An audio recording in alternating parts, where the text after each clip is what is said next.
We share a goal. We share a goal on getting to net zero.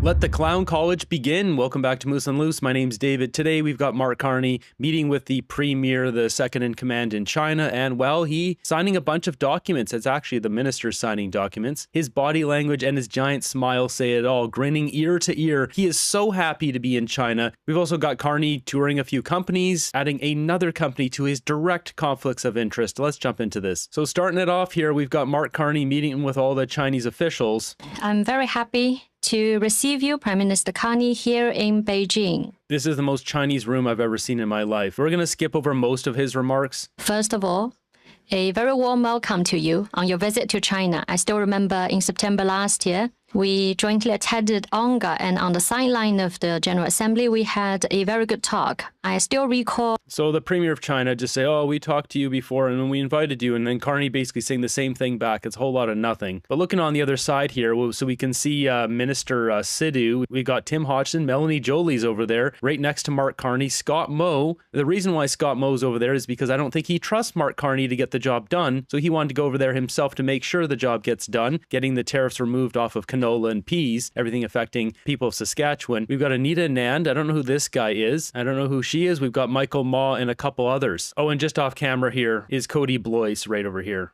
The first visit by a Canadian Prime Minister after... So it's just more generic speak. Let's jump ahead. Mr. Premier, let me begin by thanking you personally and on behalf of this delegation for your gracious invitation here to Beijing and to start the new year and a new era of our relations in the right way. You notice right there when he said a new era, and he got that cheeky little smile he always gets. Era. This little smile here. Just wait, later on he is going to be grinning ear to ear. He can't contain himself. Of our relations in the right way. Just 6 weeks after my government was elected in the spring of last year, you and I spoke on the telephone.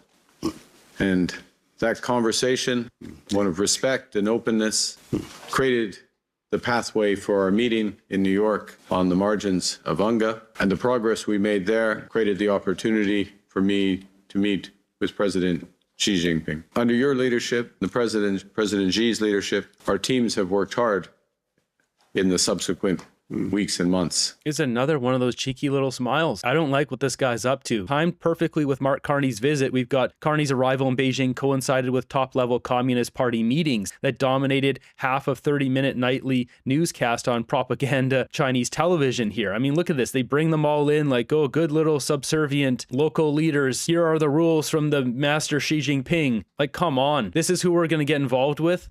To address some specific issues that had built up over time, but more than that, to put in place the foundation for the new strategic partnership between our countries. My colleagues are deeply grateful for that commitment and the spirit of that commitment, one of respect, frank exchange, purpose, and progress. He's deeply grateful to the Chinese communist regime. After all, the relationship between our countries is historic, it's complementary, and it's deeply personal for so many Canadians. More like deeply personal for his own bank account here. We got Sam Cooper here with this, saying one can sell to Asia, but China resource sector investments are hand in hand with Asian organized crime and Mexican cartels. And further down the ecosystem one looks, the easier to see. But it is all bad to the top. Look who is getting kicked out of Panama by the US. It's China. That's another story. So Donald Trump is basically pushing and forcing China to be kicked out of managing the Panama Canal. Is one of his initial things he said he was going to do. That's coming forward now too. Fasciné par des généraux. So he speaks French here, which is very odd that he's speaking French to Chinese. Obviously, he wants some sound bites to send across Quebec. The world has changed much, and I believe the progress that we have made in the partnership sets us up well for the new world order. The New World Order. These guys love this. These globalist elitists like Mark Carney, where they can squeeze every country and every nation that possible, get them all on net zero and make money off of all of us. So we've got this coming out today. This is translated into English. This is in Chinese initially. Carney's visit to China resulted in the signing of 6 agreements covering energy, timber, policies, tourism, but tariff impasse remained unresolved. Now, these aren't real agreements. These are MOUs. They are useless, ridiculous MOUs that don't do anything. And most of these are carryover MOUs from before. So they're not even new agreements. They're just renewals of current MOUs. So you can see they have all these photo ops. Is what they love to do in China. Shake hands, grip and grin. The 6 memorandum of understanding signed on Thursday cover multiple sectors, including energy, timber, policing and public safety, culture, and tourism. Then it also says the two countries also signed a new agreement to promote cross-border trade and pet food inspection, as well as a trade roadmap. So there's 2 new ones there, pet food and trade roadmap, 6 old ones. And it even says here, many of the MOUs are actually renewals or updates of old agreements that expired during the diplomatic dispute between China and Canada starting in 2018. Partnership that leverages our strengths to create greater stability, security, sustainability, and prosperity for all our peoples. And I look forward to this working session to advance those objectives. Thank you very much. Sheshe. Super generic, boring speech, mentioned sustainability. So scrolling down here, this is where the juice is. Prior to signing the documents and the dinner on Thursday, CARNEY and some of his cabinet members met with 6 large Chinese private and state-owned enterprises, including Alibaba, CNPC, ICBC, CATL, energy vehicle battery and energy storage manufacturer, Primavera Capital, and Envision Energy. Now we're going to look at CATL. This is one of the world's largest electric vehicle battery and storage manufacturing companies in the world, which is now on the chart. And well, you can already see where this is going. So we've got CATL down here, and I'm going to start to try to color code companies that are working with Brookfield versus partially owned or fully owned by Brookfield. But these orange ones are going to be companies that are working with Brookfield, and that's where we are here. So Brookfield has purchased most of Oaktree Capital, and that's what we have. This entire tree here is Oaktree Capital, and they have a whole bunch of these subsidiaries, investment holdings, opportunities fund, etc., etc. But coming out of Oaktree Capital LP is this. They have a $1 billion investment in Hartree Partners. Hartree Partners is a global merchant commodities firm that specializes in the energy sector. Originally founded in 1997 as Hetco, it was rebranded in 2015 after funds managed by Oaktree Capital Management acquired Hess Corporation's stake in the firm. And we can see here, I just clipped this right off their own website. They've got $1 billion invested in Hartree, and Hartree has a joint venture with none other than CATL. Mark Carney went to go visit CATL. CATL is doing business with Brookfield. This is a conflict of interest. It says in 2022, Hartree Partners and CATL, along with Cathay Fortune Corporation, established a joint venture branded the CHC Co. Limited. The partnership was created to develop, build, and operate battery storage systems. These are massive battery installations that help stabilize power grids by storing excess renewable energy like wind and solar and releasing it when demand is high. Now, this gets more interesting here because CATL, which is Contemporary Amperex Technology Co. Limited, as I mentioned, it's a Chinese technology company. It's one of the world leaders in this lithium-ion batteries for electric vehicles and energy storage solutions. They have a global share of 38.2% of global EV market. This website here, energydigital.com, number 1 of top 10 energy storage companies is CATL right there. Founded in 2011, is the only manufacturer in the world with market share exceeding 30%. In 2015 alone, they installed 400 gigawatts of battery capacity, market share 38.2%, more than double BYD. The Chinese battery giant maintained its position as the world's top supplier. And their client base here, you can see Tesla, BMW, Mercedes-Benz, Volkswagen, Ford, Hyundai, as well as Xiaomi and Li Auto. Now, what makes this even more interesting is that this company was blacklisted by the US government on January 2nd, 2025 by the Department of Defense, officially blacklisting them under Section 1260H as a list of Chinese military companies, which we can see here, New Year updated list. The US Department of Defense updates list of Chinese military companies, and I've got it highlighted down here. The 1260H specific prohibitions are in addition to and distinct from previously enacted prohibitions on CXMT and CATL right there will go into effect starting 2027. So there's still a year run out before they get banned. America's not going to let them provide batteries anymore. And then it goes on to say here, will bar DoD from purchasing CATL batteries effective October 1st. Now, what's even more interesting about America banning them, Mark Carney going and visiting this company, Brookfield working with this company, is that this was banned before Trump took office, meaning the Joe Biden administration saw this company as a risk, so they're the ones who blacklisted this company. But they're good enough for Mark Carney, they're not good enough for Joe Biden. You can't make this stuff up. So what I think's happening here is Mark Carney will bring back the EV mandate. But I think even more so, this is going to be related to providing energy storage in Canada. He wants to get this company on board because it's going to greatly boost Brookfield's holdings, Brookfield's dealings with this company. I mean, you've got Tim Hodgson pushing the wind project out on the East Coast. They're going to have a whole bunch of these. They're going to push all this stuff as much as possible, and they need a company like this on board to provide that energy solutions. And I think they're going to bring back the EV mandates and allow this company to provide batteries to cars in Canada. The question is, would America allow those cars to drive over the border? This is going to get really messy really quick. So I will be updating the conflicts of interest chart because this goes right on it. This is ridiculous. Mark Carney should be stripped of his prime minister status immediately. This should all be against the law, what he's doing. Now back to the presentations here. They're signing the MOUs. They do a big whole celebration here of it. It's ridiculous. Look at Carney's face. That's all we need to watch here. 尊敬的李强总理、卡尼总理、各位贵宾，中华人民共和国与加拿大合作文件签字仪式现在开始。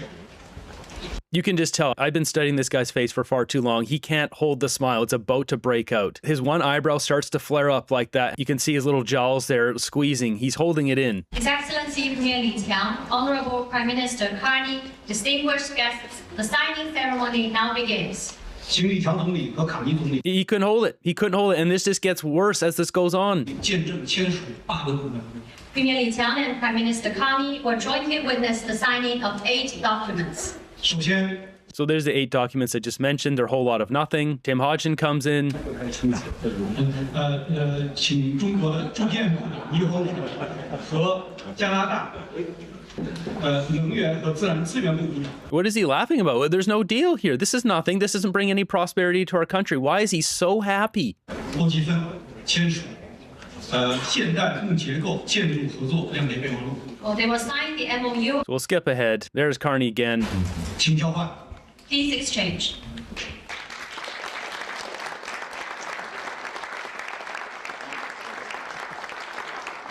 So they do this 8 times, and the entire time Carney can't contain himself back there. 他们签署的是中国加拿大和加拿大外交部长阿南，他们签署的是中国加拿大文化联委会谅解备忘录。 They will sign the MOU on the Joint Committee. Why is he so happy? I think he signed some deal. I think he got some sort of deal from Cattle or one of those companies that he knows is going to make him a crap ton of money and he can't contain himself. He has no reason to be that happy about signing MOUs which provide nothing to our country. This guy doesn't care about our country.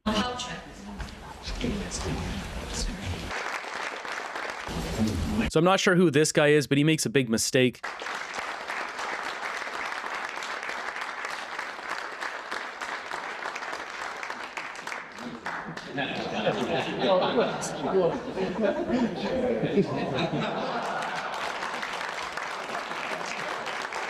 So yeah, he made a little mistake there, whatever, but the mistake was actually reaching over and grabbing her and hugging her. In Chinese culture, they don't like this. They don't like to be touched by people they don't know. They should really learn the customs. She just shrugged it off and it's fine, but really, she probably didn't like that. 王同志局和加拿大 Why is he so happy? These agreements aren't offering anything to Canadians. 国家能源 The MOU on strengthening energy cooperation. 广电总台与加拿大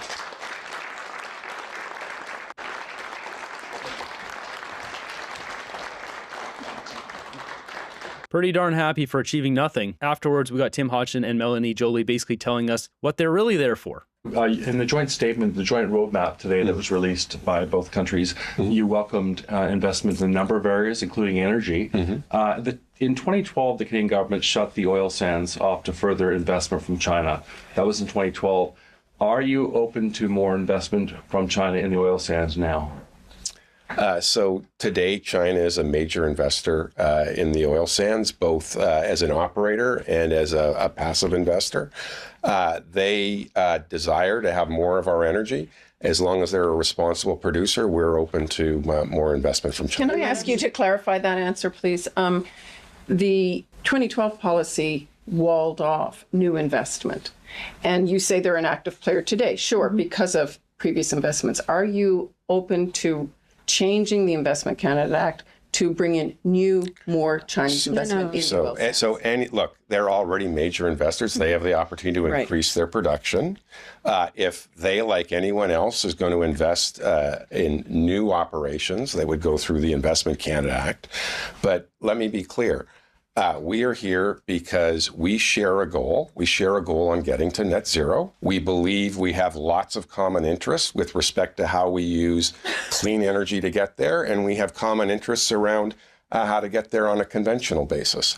and we're going to exploit that for the benefit of Canadian workers and for Canadians. And I think It's amazing the wording, exploit. He's going to exploit that. So he basically just told us there. I mean, I already showed you in the previous video, China is the world leader in carbon credits. China doesn't really care about the environment. They like that it gives them more power and control. They're opening up new coal-fired power plants every single month, every single week, I believe. So that's the reason they're there. And that's why Carney went to the battery facility. I think the EV mandate will be coming back. They're going to be rolling out this grift and they want full control, and then they can shut off the power to anything, shut off the power to your car, shut off your ability to buy food, control it all through these carbon credits. Carney invested on the bottom level of this, likely Tim Hodgson as well. Obviously, we don't know because we have no transparency. I've requested to see his stock investments. They refuse to give me any information. They don't even dignify me with a response. it's important to remember that the Investment Canada Act was recently modified to increase powers of the government to make sure that we would have the guardrails important when it comes to national security and economic security.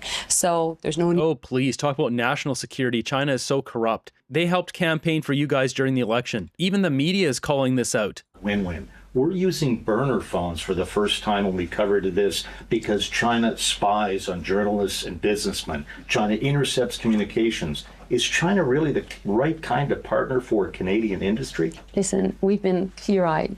We're eyes wide open. We know this. But there's been investments by Canadian companies for years here. Tomorrow I'm meeting with Magna. Magna, one of the biggest car auto parts companies in the world. They have 30,000 people working here. We're meeting with Manulife. We're meeting with BMO. These companies have been in China for years. That has nothing to do with his question that they're using burner phones because China is so corrupt. Interesting. They didn't have to do that when they had a meeting with the most evil person, Trump. Just shows how ignorant Canadians are to think that the CCP is great, but the US is just the worst. I mean, our own media is brainwashing our citizens thinking that China is trustworthy when they are not.